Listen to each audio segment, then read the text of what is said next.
Oral questions by members. House Leader of the Official Opposition. Thank you, Mr. Speaker. Well, BC has by far the highest gas taxes and the highest gas prices in all of North America, with billions from the carbon tax disappearing into general revenue with no accountability from this NDP government. Now, British Columbians see explosive allegations of corruption that show that carbon tax kickbacks are flowing to NDP-appointed consultants through 20% success fees. Now, the Energy Minister was briefed on these allegations a month ago, yet only today is she admitting wrongdoing in this carbon tax kickback scandal. So my question is this: why did the NDP try to sweep this scandal under the rug 3 times last week, despite clear evidence having been brought directly to the Minister's office a month ago? And specifically, what new information on the carbon tax kickbacks has been provided to the Minister that has resulted in this sudden 180-degree change in her tune?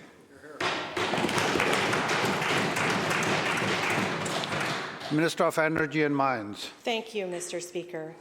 Grant programs have to be fair to all applicants, and the public must have confidence that they're administered in a way that's in the public interest. Over the weekend, we received new information, and I've been clear all along, if we receive new information, we would act on it. That's exactly what is happening here. Members. This new information has raised further questions, and they're questions that need to be answered.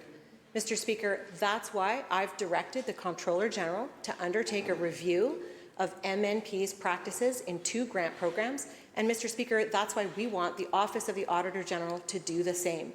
Mr. Speaker, these programs must be fair. British Columbians need to depend on that fairness. They need to know that we are always, always acting in the public interest, and that's why we're taking action now.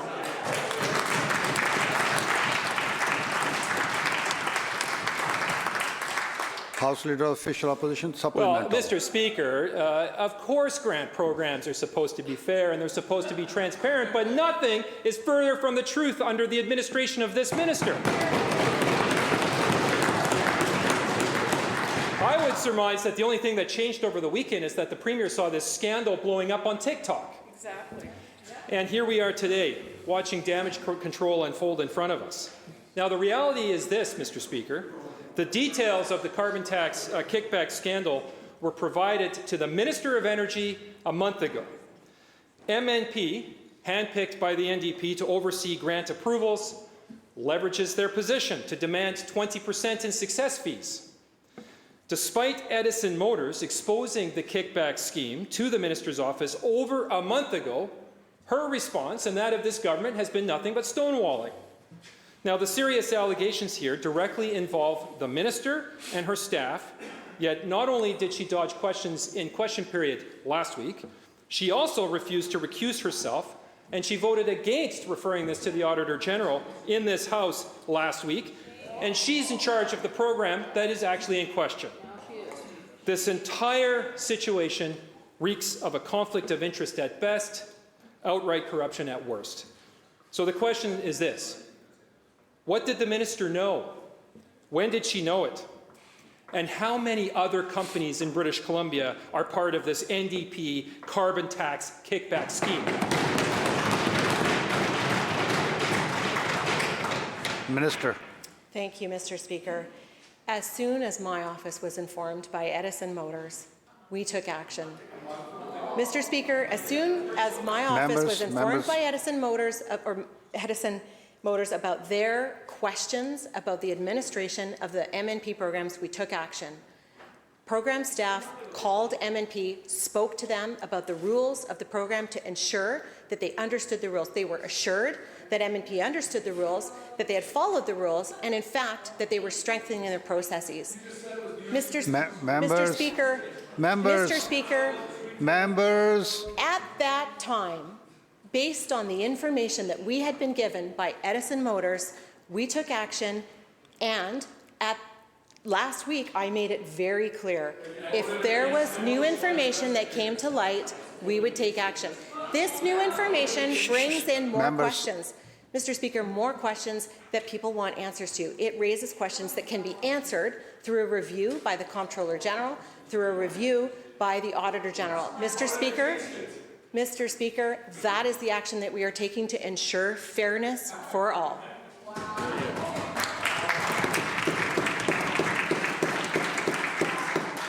Member for Kamloops North Thompson. Wow, what decisive action by the minister's office. They made one phone call to the group that was actually having the complaints leveled against them. Wow, that's sure a thorough way to make sure there's no wrongdoing going on, Mr. Speaker. Let's be clear. Last week, when I asked the question of the minister might want to go back and listen to Hansard. Not only did she not even come close to acknowledging the question, she just skated right by it, as if it wasn't even asked, and talked about something completely different. Wednesday, the NDP-dominated Public Accounts Committee voted against the Auditor General looking into this exact issue. Thursday, all the NDP members in this chamber voted against the same thing. 3 strikes. The minister keeps changing her story, Mr. Speaker. Last week, this wasn't even, according to the minister, a BC government program. The opposition was conflating the programs that were out there. It wasn't the same one. She can't seem to keep her story straight, and now after 1 million TikTok views over the weekend, suddenly they've had a moment of clarity. Well, Mr. Speaker, that new information apparently was egregious enough to suspend MMP without an investigation actually taking place. I notice the minister hasn't been suspended. Will the minister actually involve the RCMP as well, seeing as these allegations must be so egregious that you're not even letting MMP continue on with their current work?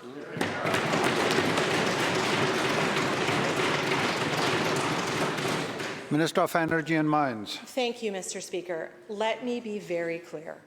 These concerns were brought forward to us by Edison Motors and information provided to us by Edison Motors, not by anybody else. Despite the fact the opposition bringing this up in the House, not one member of the opposition has spoken to me or provided my office with any information. We used the information that we had. We investigated, we spoke with Edison Motors, we spoke with MNP. But Mr. Speaker, Members. It's clear. It is so clear. These Members. processes need to be absolutely fair for all applicants, and that's why the reviews are so important. Mr. Speaker, the opposition understands that programs like these are sometimes administered by third parties. Their government did it. Our government does it. MNP is a Canada-wide company that provides these kinds of services to other provinces. It happens. They did it. We have strict agreements with MNP on what can and cannot occur in these relationships. Members, let's listen to the answer, please. Mr. Speaker, funding from grant programs can never be used for consulting fees. MNP cannot ask for it, they cannot request it, and anyone receiving funding from that program cannot use it to pay for consulting services. That's why, Mr. Speaker, it's important for all of us, for all of British Columbia, to get to the bottom of this, and we're going to do it with the Comptroller General and the Office of the Auditor General to make sure that these programs are fair for everybody. Thank you.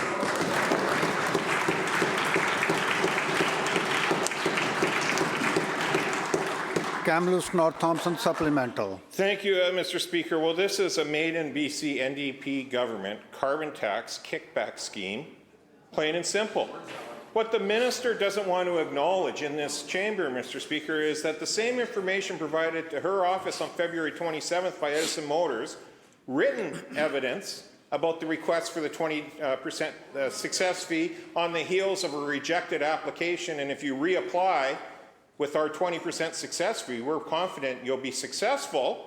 That's pretty clear. That was all the same written information given to the opposition parties on the same day by Edison Motors. Yet the minister last week said nothing to see here. In fact, it wasn't even a Government of BC program, was one comment the minister made last week. Then it turned into, well, we looked into things and there was nothing untoward going on. We find out today it was a phone call, one phone call. That was it. Wednesday, they say no to the motion. Thursday, they say no to the motion. The excuses keep changing. The bottom line is the carbon tax kickback scheme under this government's watch has failed miserably. No one believes that the minister has looked into this properly. No one believes that they're properly motivated to actually have the Auditor General look into this. And in fact, if the new evidence is so egregious that MNP can no longer be doing government work until the results of that audit, Why is the minister refusing now? Maybe she'll have a change of heart by Tuesday or Wednesday this week, the way she's going. Why is the minister now refusing to call in the RCMP to look into the matters as well?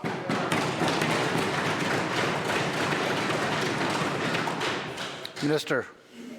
Mr. Speaker, this is about the administration of two specific government grant programs that are administered by MNP.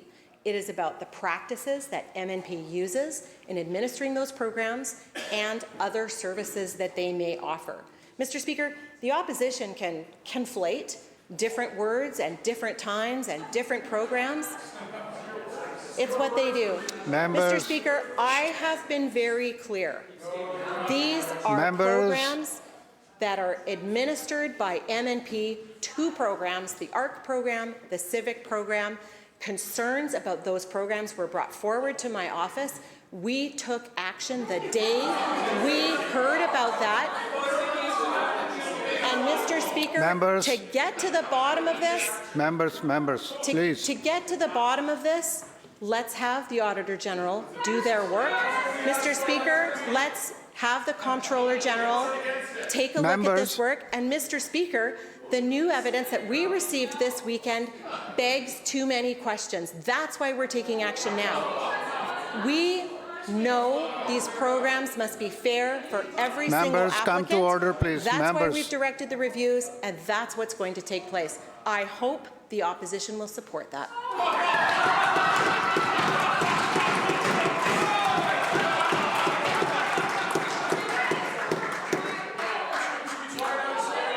Members will come to order. Shh. Members. Leader of the third party. Thank you, Honourable Speaker. I want to step back and consider the question of the role of a minister. And really, the minister in a government, just like all of us, are there to represent the public and the public interest. And so we are looking at a situation with MNP and the way that these grants were being adjudicated, and an apparent 20% success fee being attached to helping out with that grant writing. And it raises a lot of questions about who's protecting the public interest and the public purse. MNP received almost $10 million in government transfers last year. Ministers are responsible, Honourable Speaker. Their job is to ensure that the funds entrusted to their ministry, public money, are spent fairly, transparently, and can withstand all scrutiny. My question is to the Minister of Energy, Mines, Low Carbon Innovation. Given the responsibilities of a minister, was she aware of grant award processes within her portfolio responsibilities? Minister of Energy and Mines. Thank you, Mr. Speaker, and thank you to the member opposite for the question. Yes, these are serious matters, and of course, I and all of my colleagues take our roles extremely seriously. And we have a responsibility, everyone in this House has a responsibility, and we see that function playing out today about ensuring that the public interest is met, ensuring that applicants are treated fairly. So this program, these two programs in this case, administered by MNP, this is a practice that is common to some governments. It does happen. It has happened for years here in this government and governments previous to us, in which they act as administrators of grant programs. They have a role in overseeing the application process, working with applicants, of convening a panel of experts and provincial and federal staff people who make recommendations on the grant applications, which ultimately are decided by the ministry. Mr. Speaker, these are common practices. We take them very seriously. That's why we need to get to the bottom of MNP's practices. That's why, with the new information that we've received, with the questions that it raises, the questions that need to be answered, we are referring this to the Auditor General and the Comptroller General. Leader of the third party supplemental. Thank you, Honourable Speaker. I think a reasonable question that the public might want answered as well is, on the one hand, we've seen a significant growth in the size of the public service in the last 7 years. And on the other hand, we see government grant processes being handed over to third parties. And so I wonder about why it is we don't have staff in government, with all the staff that have been hired, to actually administer government funding. Why is it that we pay third parties a lot of money to administer government grant programs? My friend Laura used to say, how you do one thing is how you do everything. And so back to my question around the responsibility of a cabinet minister to protect the public interest, to protect the public purse. Their full-time job should be ensuring the spending of public funds is above board, welcome the scrutiny, and always keep in mind the privilege and responsibility of representing the public. My question is to the Premier. Given what has been uncovered about the Clean BC grants, will this Premier ensure that all government grants are reviewed, particularly those being administered by third parties? Minister. Thank you, Honourable Speaker, and thank you again to the member for the question. As I explained, there are times when governments will use the services of a third-party administrator to help in the administration of a grant program, as is the case with the ARC program and the CIVIC program. It is more efficient sometimes at a time when there isn't capacity inside government to use these kinds of services. And of course, it always remains the responsibility of the Minister of Cabinet to ensure that funds are used responsibly, that they are managed well in the public interest. Because of the number of questions around the practices of MNP in this case that have come to light, we are referring to the Auditor General and the Comptroller General for a review. And Mr. Speaker, based on the recommendations that come forward from those reviews, we will take action as appropriate. That is the purpose of those reviews, so that we can ensure the public can be confident in the way grants are managed and in the public interest. Thank you. House Leader of the Fourth Party. Thank you very much, Mr. Speaker. On April 1st, this NDP Premier got his marching orders from Ottawa, and he raised the carbon tax again. With the NDP's latest increase, British Columbians are now paying almost 20 cents per litre just in carbon tax. When the Conservative Party of British Columbia forms government, we're going to axe that tax on day one so that families can afford to live again. Last week, we found out that the money British Columbians pay in carbon tax, 20 cents out of every litre of gas, is being misappropriated. MNP, who have lobbied the NDP, are using Clean BC as a slush fund and seem to be abusing taxpayers' funds by double dipping. Here's what we know. MNP, hired by the Premier, chooses who gets grant money. At the same time, they're taking 20% of the grant money as a fee to write proposals for grant applicants. This double dipping is clearly unethical, but British Columbians deserve to know, is it also criminal? And how are the NDP involved? So my question through you to the Premier, Mr. Speaker, when will you ask the Attorney General and Solicitor General to support an RCMP investigation into the corruption that has occurred under your watch?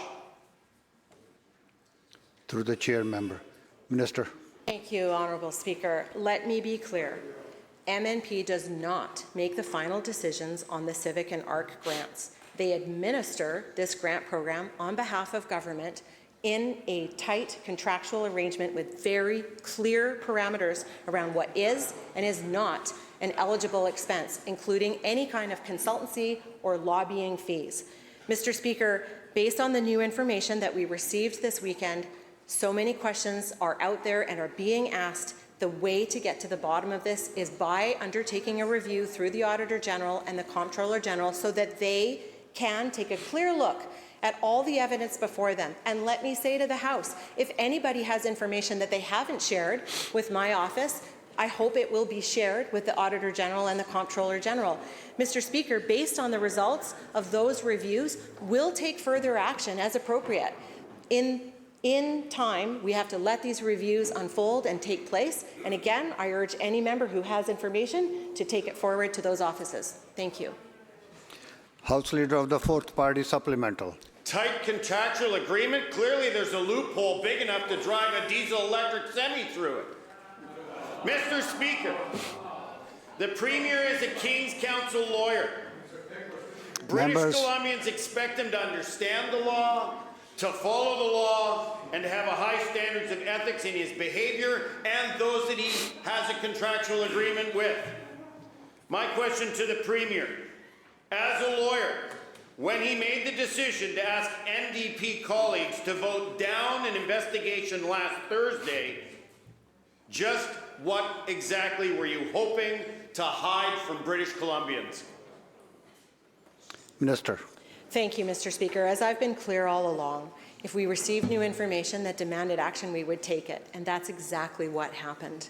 Based on the information that my office was provided on February 27th, that was looked into, that was discussed with MNP, that was discussed with Edison Motors, and with new information coming forward this weekend, questions have been asked. We know we need to look into the practices of MNP to assure British Columbians that all applicants are being treated fairly and to ensure that grant programs are managed with the interests of people in mind 100% of the time. Mr. Speaker, that's the work that will be undertaken, and I look forward to sharing the results of those reviews with this House.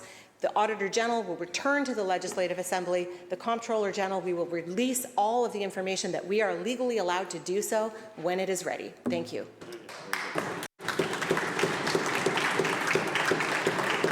Member for Surrey South.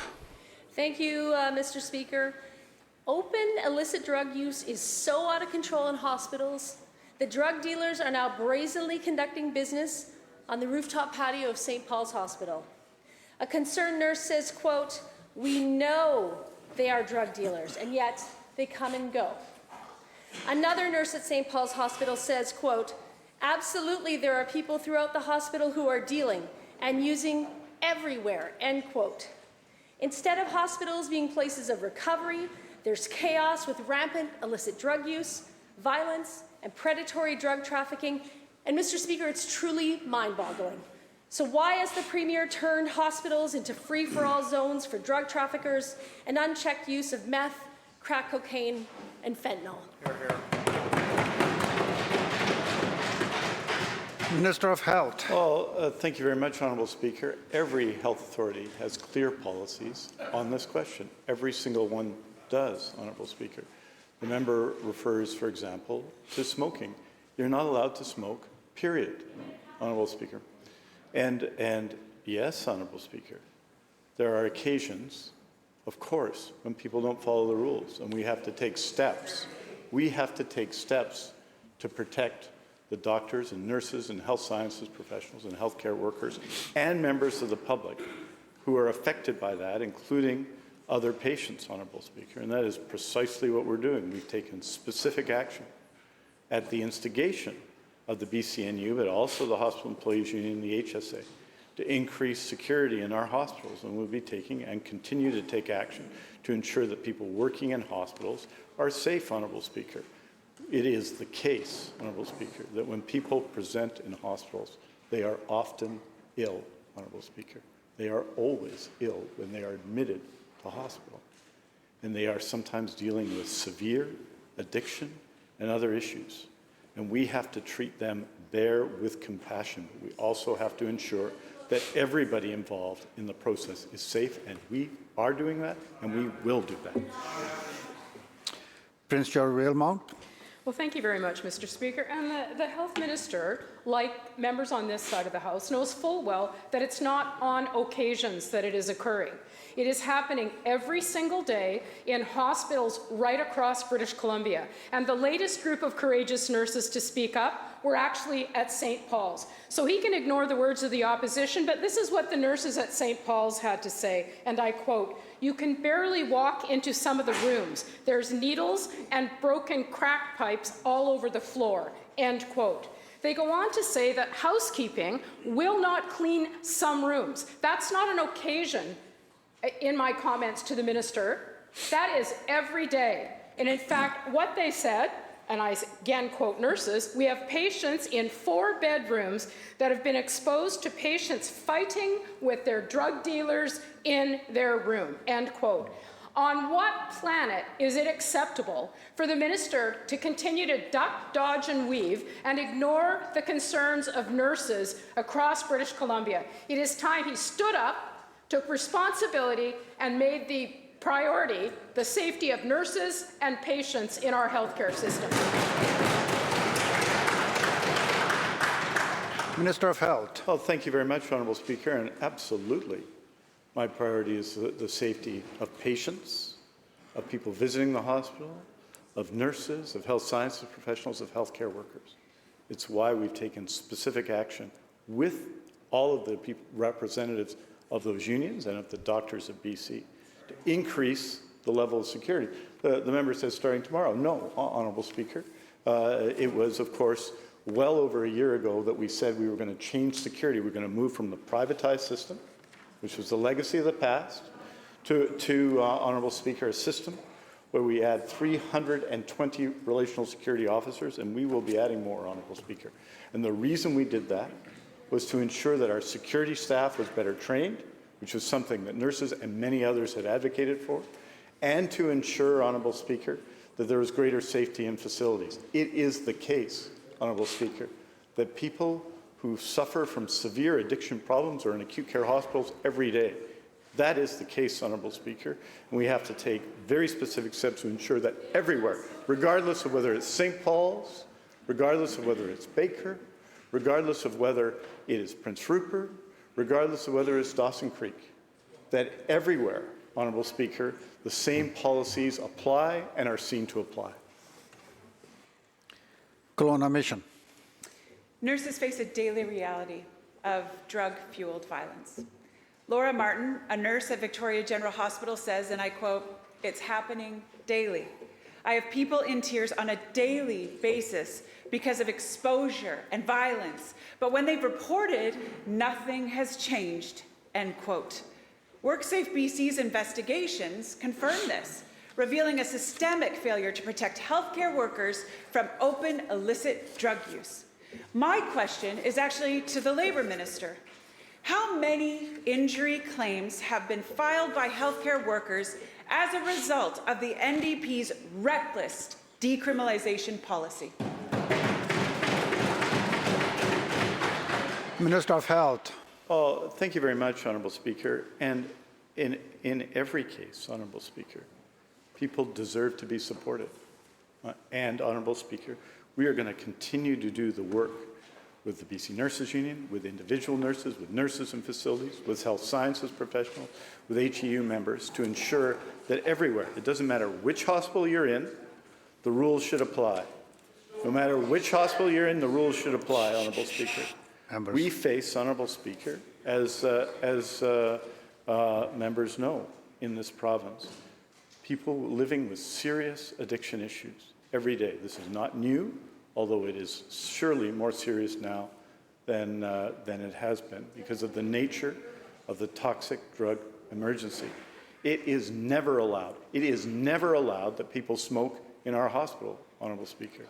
It is never allowed. That doesn't mean, Honourable Speaker, that doesn't mean that people do not break the rules, Honourable Speaker. It doesn't mean they don't break the rules in washrooms. Members, it doesn't mean members, they break the rules elsewhere. Members. Honourable Speaker, the opposition House Leader, who is part of a government that privatized security, that downgraded security, is opposed to us hiring 320 more security officers who are employees of the health authorities.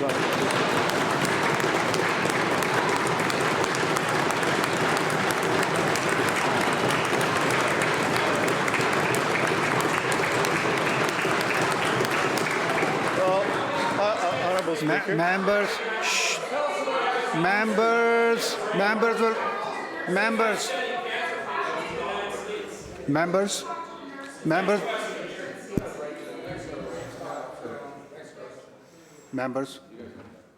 Minister will conclude. Honourable Speaker, I meet all the time with nurses, and we discuss these very questions, because they are of serious concern to nurses and everyone in healthcare every day, as are the impacts of the toxic drug emergency. That's why we've taken action, and we'll continue to take action with our nurses, with our health sciences professionals, with our healthcare workers. And, Honourable Speaker, we'll take those actions in spite of the opposition of the opposition. Member for Kelowna Mission Supplemental. Unbelievable. Well, what the minister Members, is doing, members, please. Members, come to order. Member. what the minister is doing isn't working. Nobody believes this minister when he says that he can actually keep patients and nurses safe. Day in and day out, nurses are at risk and attacked because of the NDP's decriminalization policy and the minister failing to do his job. At North Island Hospital in Campbell River, one nurse has been exposed to illicit drug smoke 6 separate times and has seen her colleagues, including pregnant staff and patients, exposed to the same toxic smoke environment. From maternity wards to emergency rooms, nurses and healthcare staff confront violence, toxic drug exposure, and dire health risks, not for themselves alone, but for every patient and visitor. And since the health minister didn't actually answer my last question, I'm going to again ask the labor minister. How many injury claims have there been from healthcare workers, and how many more need to be filed before he will actually do his job? Minister of Health. Minister of Health. Thank you, Honourable Speaker. I think what people expect, what nurses, everyone else expect, is that in every hospital in BC, that we have clear policies in this regard, that nurses and healthcare workers and patients and everyone is protected, Honourable Speaker, in circumstances, Honourable Speaker, that are often challenging. They're often challenging, Honourable Speaker. And nurses who have spoken to me about these very issues, Honourable Speaker, and who have supported actions that we've taken and want more actions, Honourable Speaker. Nurses who've consistently done this have made this case to me directly. I listen to nurses and health sciences professionals and healthcare workers on these questions all the time. As we face challenging issues in the community, we face challenging issues in hospital, which in many ways are a reflection of the community. And that's why we have to continue to support everyone who works in healthcare and everyone who visits a facility and ensure that violence, in particular, is never acceptable in a hospital or anywhere else. The bell and the question period.